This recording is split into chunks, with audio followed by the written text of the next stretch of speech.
Sandra, here we are again. Good morning. How are you today? I am very happy, Miguel. How are you? I'm super happy to be here with you today. It's been a while. It's been a while. I think we skipped like 2 or 3 weeks, but I understand the holidays and the end of the year got us all busy and a little bit derailed, but I'm happy because, like you, we're here, we're together, and we have a very special topic to talk because it's the end of the year. And I consider that an evergreen type of topic when we talk, no matter what year we're in, we talk about the end of the year resolutions and the end of the year goals and new things that people likely establish by December 31st of every year. And easily will forget the first 2 weeks of January of the following year. But I want to bring Exactly. something to you, to this conversation today, or to us. I heard this quote that it says that if we find the reasons first, the answers will show up, they will follow. And I think that's very in tune to what we were talking about, the book that you've been reading and the things that you have learned and the why, the what, and the how, the purpose in life. So I'm all ears. I want to hear all about this new idea. If you want to start with the why, the how, the purpose, take it away, Sandra. Let's just dive into this. Thank you, Miguel. As you know, I'm an avid learner. I should have been as neuroscientist. I love to understand how our brain works and how everything ties together because we are integrated. We are not parts of a system. We're a system. And now I'm reading this incredible book that's called Cybernetics. And I was super compelled by this book because as you and I have been always talking about, we are what we think, right?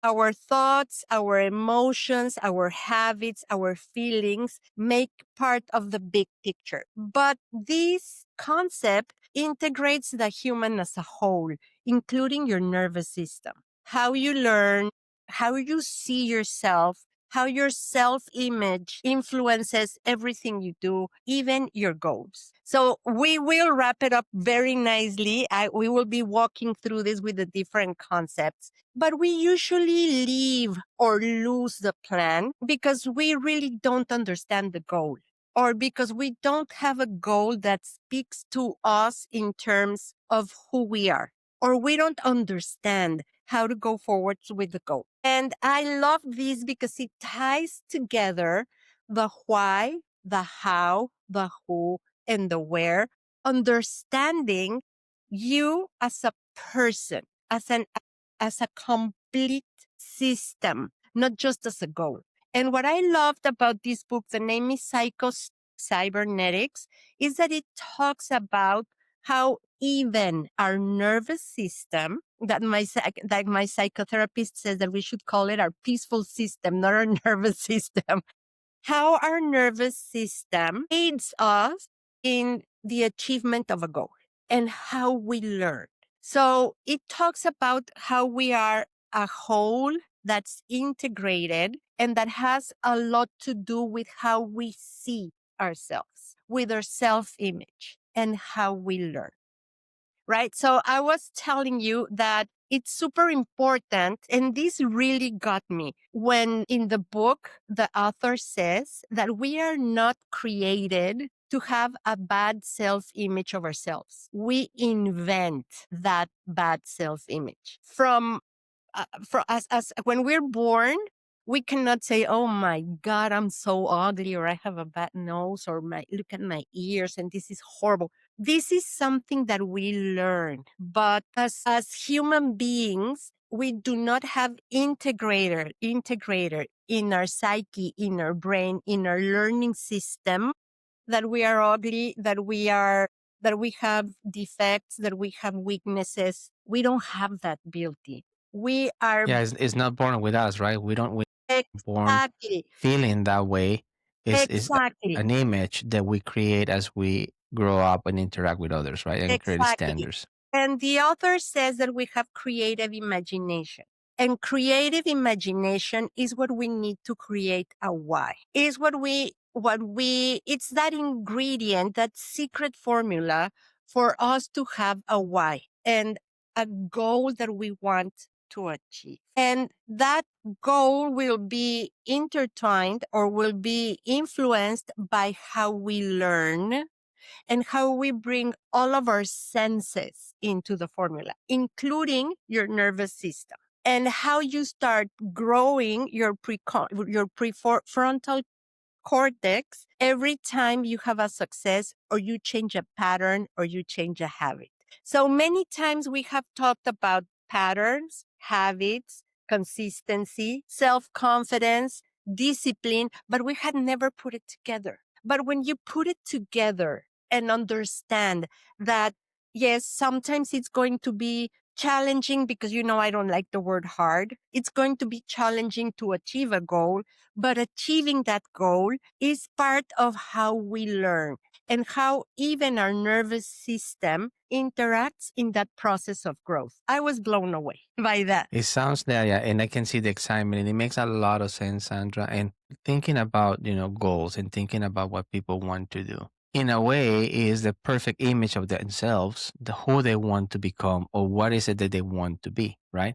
And we listen to all these public speakers that talk about the why, the purpose, the disciplines, the motivation, the different flavors in different ways. But I think what we all get as a common denominator, that as a common pattern, is we all trying to prevent people to being burned out for the race of being perfect or have more or wants, because at the end of the day, goals are wants with a deadline, right? I want to do this, and this is my deadline. This is how is it going to look like, and then we attach it to a purpose and say, okay, this is the purpose. This is the why we're going to do that. But we fall into a trap. The trap that we think by doing more, we're going to accomplish more, and we lose the focus on what really matters, right? And what I'm hearing from what you're reading in this book is that you are being given some sort of an instruction on how to understand what is the why and how to have a clear why and what the actions that need to be taken, understanding you that is within, not without, how you can build this and how these actions can turn into motion, into activities that you can do. And you can do with whomever, or you can become whomever you want to become, or do whatever you want to do, right? Exactly. I was just reading this to you that one of the advantages of the human brain, and I'm reading it from here, is that we have a brain that is designed for us to have goals. And that's why we have a forebrain, a nervous systems, emotions, and a capacity to grow. And the importance of creative imagination, of intuition. That's why some people are good for math, some people are good for building, some people are good for coding, some people are good for being a psychiatrist, a psychologist, a doctor, right? Because that's part of your creative imagination and your intuition. What I love is that it talks about that when you have a why, when you establish a goal, even your nervous system is an ally in achieving that goal. I think it's the fundamental piece that we all need to lean on, right? We need to lean in the nervous system, on your peaceful system, like you want to call it, right? I like the peaceful system versus the nervous system. I agree, right? If we lean on it, Sandra, imagine the power that we have and how intentional can we be, right? I Exactly. love it. So it talks, I love this. So let me read it. It talks about creative imagination and intuition. And Let's go. Let's read it. it's a searching scanner in your brain. The answer exists in the now, in a new idea. So what's your goal for 2026? What do you want? Really? What do you really want? That is usually the first idea that comes without nobody telling you anything, without you reading from anything, without you having to compete with anyone. It's what's in you, right? What you're good at. And then it says that the answer, because that's what you're good at, already exists inside of you, in your brain, in your nervous system, in your cortex, in your skills, right? The attitude changes every time we achieve an answer. So how does that play into what we're talking about? Because you're doing something you were built to do because you chose it. Every time you have a little win, even picking up a pen will start giving you the triggers of a good answer. And then that way you will have an achieve answer, and that will promote even your nervous system health, right? Start with the goal in mind, target answers that will be recognized when achieved, a creative mechanism that goes to work. The scanner of your brain will trigger all of those emotions of, okay, I succeeded in picking up the pen today and writing whatever I had to do, or making that call, or coding that program, or studying that chapter of a book. And that feels as an achievement. And all of the solutions will start to be provided and the process starts clicking. It talks about that every time you have an achievement, it creates a new neuronal pathway in your frontal cortex that will allow you to have a broader, in terms of wider, creative imagination. So That's that's crazy. why when a goal or a why is imposed, you don't get it. You don't reach it because it's counter to you, because it's somebody else's goal. It's somebody else's idea. So that's why it's so important that you feel that goal, that you feel the purpose of that goal, that that is to your nature, to your skills, because that will even help your self image, right? So what happens when you put a crazy goal and you don't have this kind of consultation? Maybe you're going to say that you want to have a number that you cannot achieve, or that you have to dedicate to something that you don't like. And then you will eventually be failing, and that will be even counter to your self image. And you're creating that self image that you referenced earlier, right? So let me see if what I'm hearing it makes sense in the way that I understand it, right? So basically, what I'm hearing is that we need to be motivated. We need to be focused, right, on that internal part of us, and that's as a structure that creates a structure that we have. And with that structure, we can set up clear priorities. We can remove distractions. We can align daily. We can have the actions, the what, and most importantly, synchronism between what we have internally, what we desire to achieve, and what we're doing. They become one and they're aligned with each other, right? And those actions can be aligned to a long-term purpose, and that kind of builds that image of yourself, or who you are, and that becomes an identity, right? That's what I'm hearing. I don't know if I Yes. understanding correctly, but that's what I'm hearing from you. For example, sometimes we struggle, like, for example, an athlete or a person uh, that succeeds at something that they chose, that they like. They put their creative imagination in process, and they imagine themselves in the training. They imagine themselves winning. They have this vision of themselves doing what they chose to do, right? And this is what your creative imagination in your brain was built to do, because you were built for success, not for failure. But if you were born to be a baseball player because you loved baseball, because this was something that was ingrained in you, because when you started, you were a natural, right? But your mother tells you, no, Miguel, you were good to be an accountant and you hate it. Right? You will fail miserably about being an accountant instead of a baseball player, because you don't visualize yourself being an accountant, because your growth path is not in being an accountant.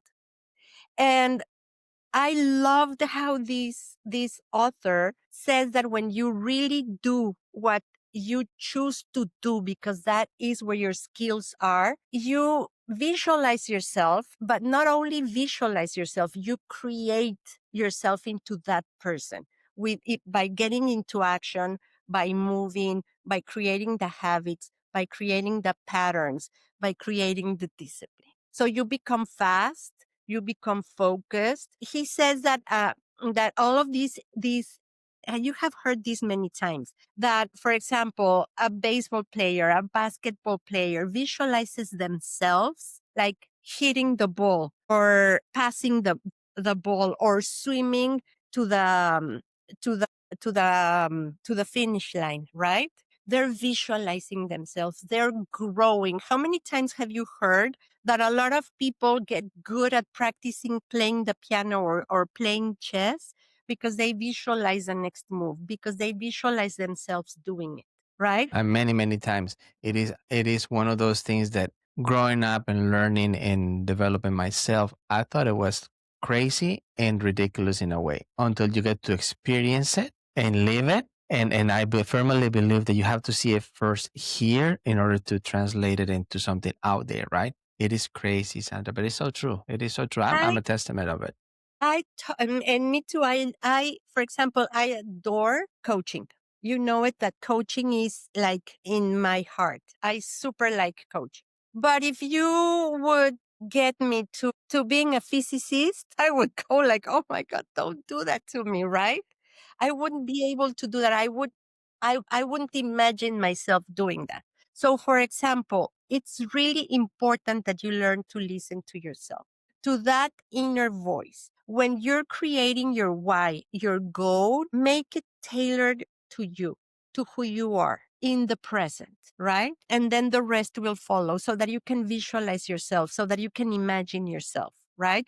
For example, now that we have AI, if you think that everything will be solved by AI, well, we have an issue, right? 100%.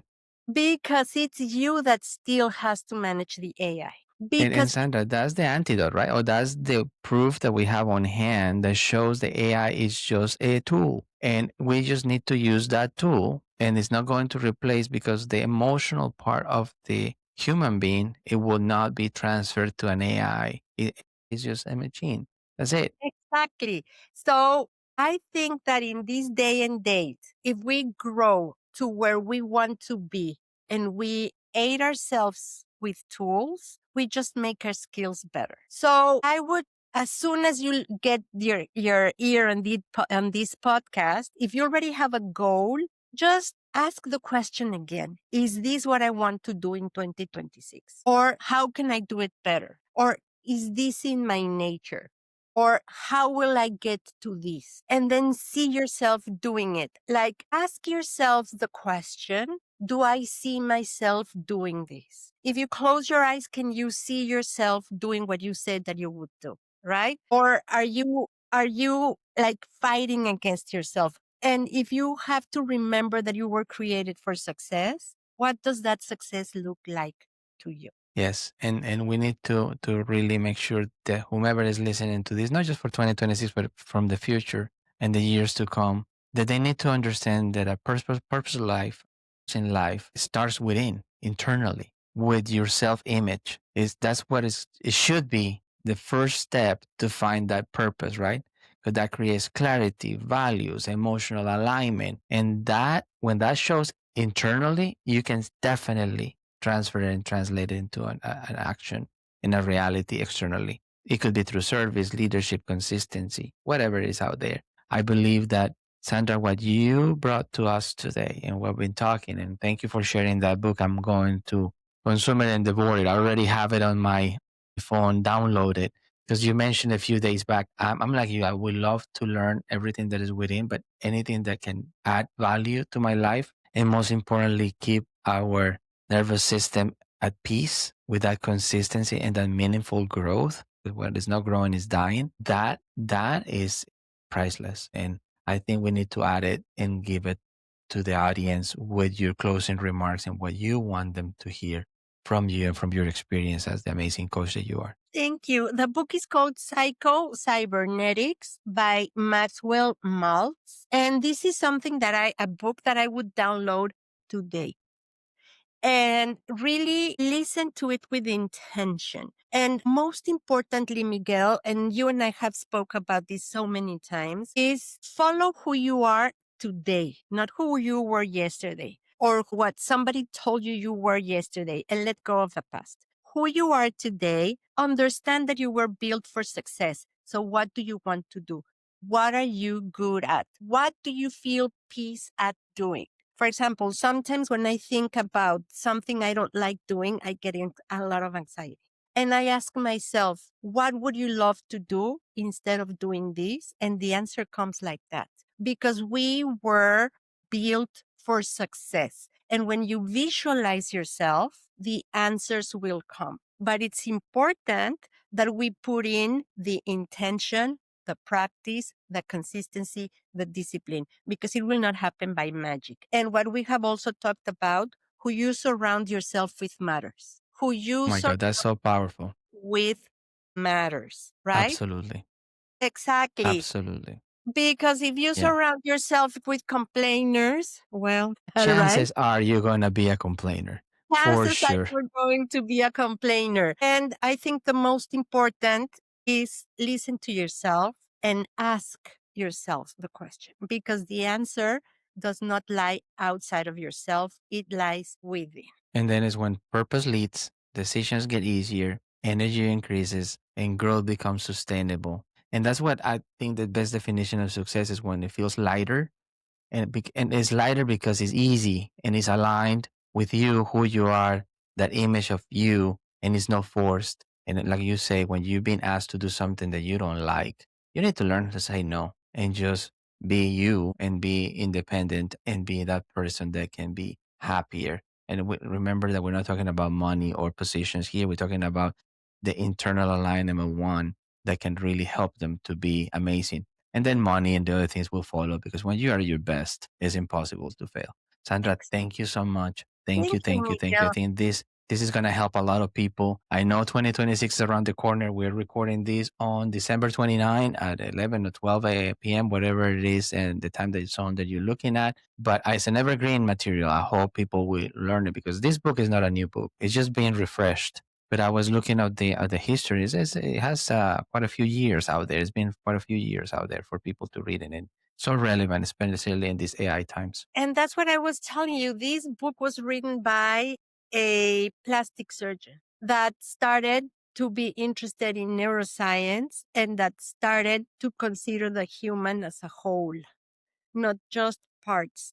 So, as a whole, it's your self confidence, how you grow, your brain, your mind, your thoughts, your emotions, your beliefs, your patterns, and everything can change. But you have to put in the 100%. work. You have to put in the work. So, I would love to see your comments. Tell us what you think about what we just said. What would you know what I would love to read? What each and every one of you are really good at. And That'll be from there, amazing. that would be perfect. What are each and every one of you good at? And from there, start taking your why. And let's continue to talk about this maybe for the first cue and start breaking the concepts so that this is an actionable and then we can get to what where we said that we would get to by December 29, 2026. My goodness, this is just a date, Sandra. Now we are committed to help them. So I hope they just really drop those comments and ask those questions. And like you say, tell us who you want to be. And we'll be reading it and interacting with them and breaking it in very digestible pieces. Until next time, as always, Sandra, a pleasure to be here with you. As always, a pleasure, Miguel. Thank you for giving us this space.